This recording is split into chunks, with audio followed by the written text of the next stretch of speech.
英語聞き流しリスニング、英語テキストと MP3 ダウンロード、その他の物語はホームページからお聞きいただけます。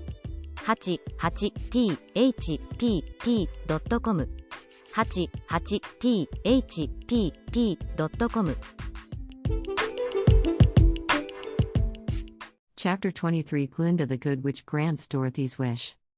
Before they went to see Glinda, however, they were taken to a room of the castle, where Dorothy washed her face and combed her hair, and the lion shook the dust out of his mane, and the scarecrow patted himself into his best shape, and the woodman polished his tin and oiled his joints. When they were all quite presentable, they followed the soldier girl into a big room where the witch Glinda sat upon a throne of rubies. She was both beautiful and young to their eyes. Her hair was a rich red in color and fell in flowing ringlets over her shoulders. Her dress was pure white, but her eyes were blue, and they looked kindly upon the little girl.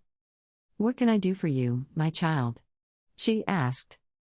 Dorothy told the witch all her story, how the cyclone had brought her to the land of Oz, how she had found her companions, and of the wonderful adventures they had met with. "My greatest wish now," she added, "is to get back to Kansas, for Ondam will surely think something dreadful has happened to me, and that will make her put on mourning, and unless the crops are better this year than they were last, I am sure Uncle Henry cannot afford it." Glinda leaned forward and kissed the sweet, upturned face of the loving little girl. "Bless your dear heart," she said, "I am sure I can tell you of a way to get back to Kansas." Then she added, "But, if I do, you must give me the golden cap." "Willingly," exclaimed Dorothy. "Indeed, it is of no use to me now, and when you have it you can command the winged monkeys 3 times. "And I think I shall need their service just those 3 times, answered Glinda, smiling. Dorothy then gave her the golden cap, and the witch said to the scarecrow, "What will you do when Dorothy has left us?"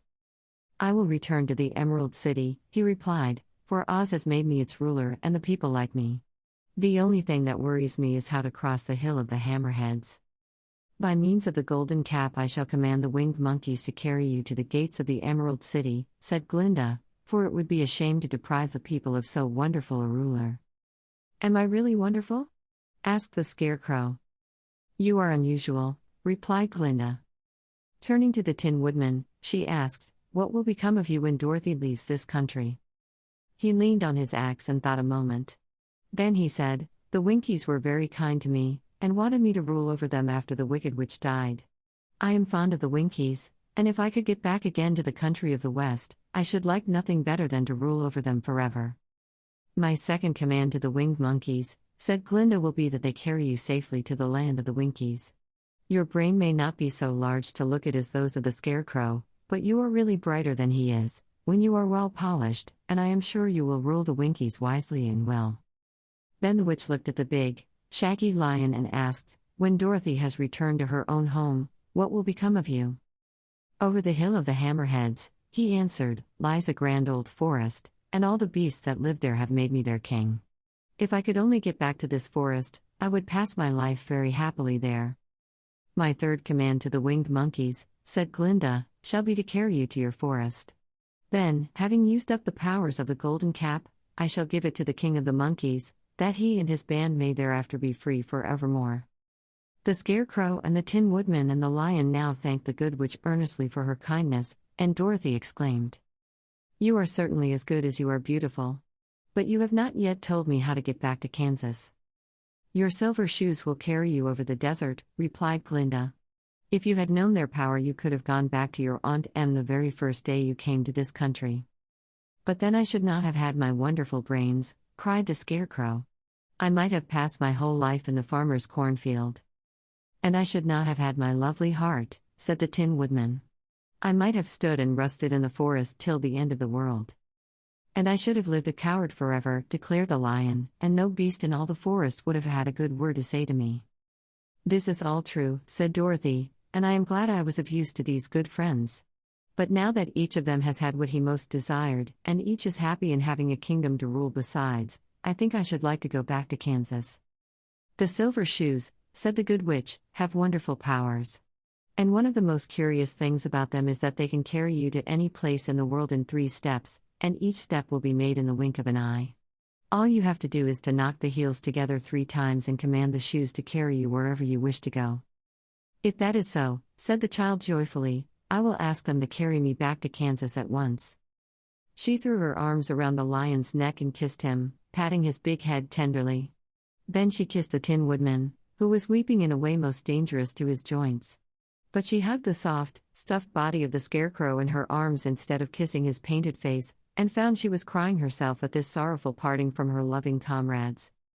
Glinda the Good stepped down from her ruby throne to give the little girl a goodbye kiss, and Dorothy thanked her for all the kindness she had shown to her friends and herself. Dorothy now took Toto up solemnly in her arms, and having said one last goodbye, she clapped the heels of her shoes together 3 times, saying, "Take me home to Aunt Em." Dash. Instantly she was whirling through the air, so swiftly that all she could see or feel was the wind whistling past her ears. The silver shoes took but 3 steps, and then she stopped so suddenly that she rolled over upon the grass several times before she knew where she was. At length, however, she sat up and looked about her. "Good gracious," she cried. For she was sitting on the broad Kansas prairie, and just before her was the new farmhouse Uncle Henry built after the cyclone had carried away the old one. Uncle Henry was milking the cows in the barnyard, and Toto had jumped out of her arms and was running toward the barn, barking furiously. Dorothy stood up and found she was in her stocking feet. For the silver shoes had fallen off in her flight through the air, and were lost forever in the desert. Chapter 24. Home again.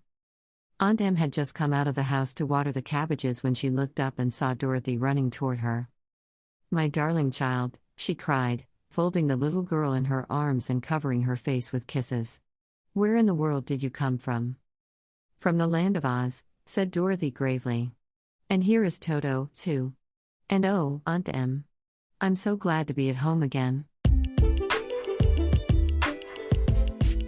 英語聞き流しリスニング、英語テキストと MP3 ダウンロード、その他の物語はホームページからお聞きいただけます。